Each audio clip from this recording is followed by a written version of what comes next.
Bonjour, voici les actualités info bref de ce mardi 21 mars.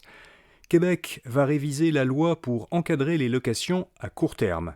La loi sur l'hébergement touristique sera bientôt modifiée pour obliger les annonceurs à afficher leur numéro de certification touristique et pour ajouter des contraventions qui viseront le locateur et les sites de location de logement.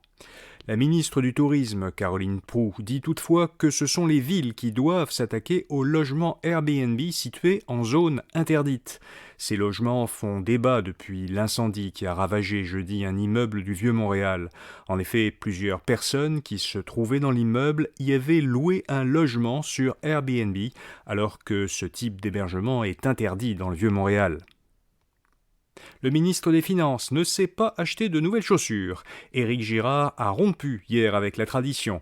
À la veille du dépôt du budget, prévu pour cet après-midi, le ministre des Finances a plutôt fait un don de 5 000 $ à un centre communautaire de Québec. La ministre de la Famille, Suzanne Roy, a fait un don du même montant au même centre. Girard a aussi dévoilé le thème du budget 2023-2024, un Québec engagé. Le ministre a annoncé que plus de 50 millions de $ seront versés à la fondation du Dr Julien qui intervient auprès d'enfants vulnérables. Québec veut valoriser les rejets thermiques des entreprises industrielles. Ces entreprises rejettent de grandes quantités de chaleur issues de procédés industriels. Or, ces rejets thermiques peuvent être captés et utilisés pour chauffer de grands bâtiments.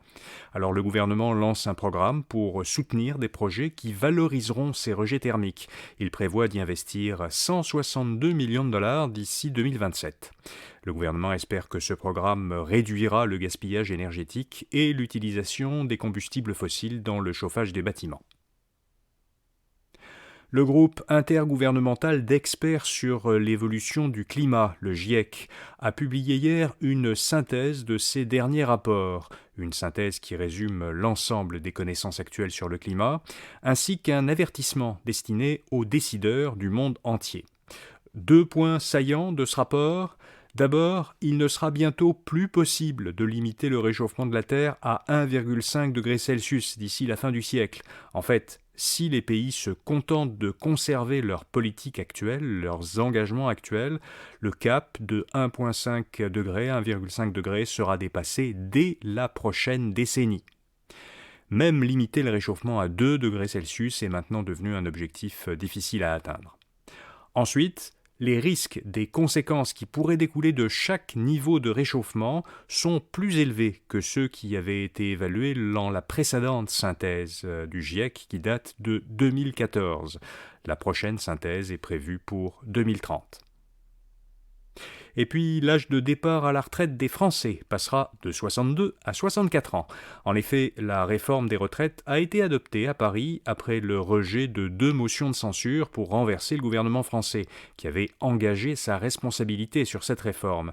Comme le gouvernement n'a pas été renversé, la loi est adoptée.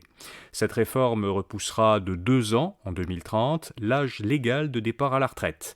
Elle augmentera aussi, en 2027, la durée de cotisation requise pour prendre sa retraite de 42 à 43 ans. Voilà, vous savez l'essentiel. À demain pour d'autres actualités info bref. Bonne journée.